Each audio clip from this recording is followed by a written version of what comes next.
رمضان المبارک کے روزوں کے سلسلے میں کہ قضا اور کفارہ کب واجب ہوتا ہے، روزہ کب ٹوٹتا ہے، اس کو اچھی طرح سمجھ لیں۔ کلی کرتے وقت حلق میں پانی چلا گیا اور روزہ یاد تھا تو روزہ جاتا رہا، یعنی روزہ ٹوٹ گیا۔ قضا واجب ہے، کفارہ واجب نہیں۔ اگر آپ قے ہو گئی تو روزہ نہیں گیا، چاہے تھوڑی سی قے ہوئی ہو یا زیادہ۔ البتہ اگر اپنے اختیار سے قے کی اور منہ بھر قے ہوئی تو روزہ جاتا رہا، اور اگر اس سے تھوڑی ہو تو خود کرنے سے بھی نہیں گیا۔ تھوڑی سی قے آئی، پھر آپ حلق میں لوٹ گئی، تب بھی روزہ نہیں ٹوٹا۔ البتہ اگر قصداً لوٹا لیتے ہیں تو روزہ ٹوٹ جائے گا۔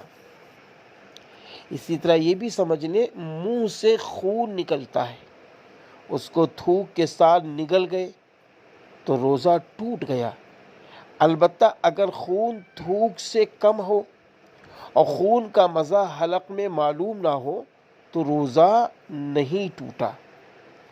ایک اور بھی بات سمجھ لیں، اگر زبان سے کوئی چیز چکھ کر تھوک دی تو روزہ نہیں ٹوٹا، لیکن بے ضرورت ایسا کرنا مکروہ ہے۔ ہاں، اگر کسی کا شوہر بڑا بد مزاج ہو اور یہ ڈر ہو کہ سالن میں نمک پانی درست نہ ہوا تو ناک میں دم کر دے گا، اس کو نمک چکھ لینا درست ہے اور مکروہ نہیں ہے۔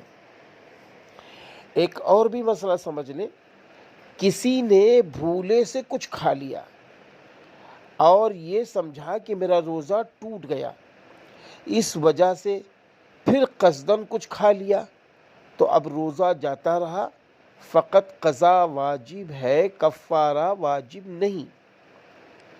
اگر کسی کو قے ہوئی اور وہ یہ سمجھا کہ میرا روزہ ٹوٹ گیا، اس گمان پر پھر قصداً کھانا کھایا اور روزہ توڑ دیا تو بھی قضا واجب ہے، کفارہ واجب نہیں۔